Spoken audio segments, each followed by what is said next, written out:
அன்பான சகோதர சகோதரிகளை, இன்று அதிகாலை நேர தேவனுடைய வார்த்தை என்னவென்றால், நீதிமொழிகள் 8:10 வெள்ளை பார்க்கிலும் என் புத்திமதியும் பசும் பொன்னை பார்க்கிலும் ஞானத்தையும் அங்கீகரித்துக் கொள்ளுங்கள்.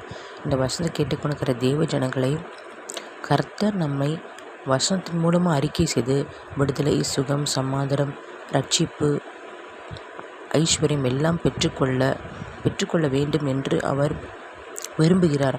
இந்த வசனத்தின்படி அவருடைய புத்திமதியை, வசனத்தில் இருக்கிற புத்திமதி, வசனத்தில் இருக்கிற ஆழத்தை, வசனத்தில் இருக்கிற மறைப்பொருளை, வசனத்தில் இருக்கிற அதிசயங்களை நம்ம அறிக்கை செய்ய வேண்டும்.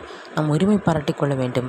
ஏனென்றால் கர்த்தர் அப்பா பிதாவென்று கூப்பிட பண்ணுகிற புத்திர சுதந்திர ஆவியை நம்மளுக்கு கொடுத்திருக்கிறார்.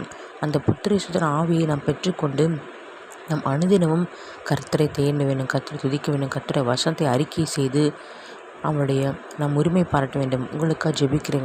கர்த்தாவே ஸ்தோத்திரம். கர்த்தாவே ஏசப்பா, பொன்னை பார்க்கிலும் தகப்பனே ஏசப்பா, வெள்ளியை பார்க்கிலும் வைரம் வைடூரத்தை பார்க்கிலும் ஆண்டவர் நவரத்னங்களை பார்க்கிலும் தகப்பனே, நீர் விரும்பின வேதமே எங்களுக்கு நலமப்பா.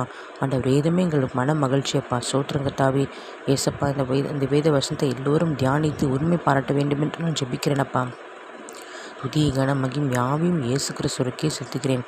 மீட்பெரும் இரட்சகமாக்கிற இயேசு கிறிஸ்து இன்ப நாமத்தில் ஜெபிக்கிறேன் என் ஜீவன் நல்ல தகப்பனே. ஆமேன்.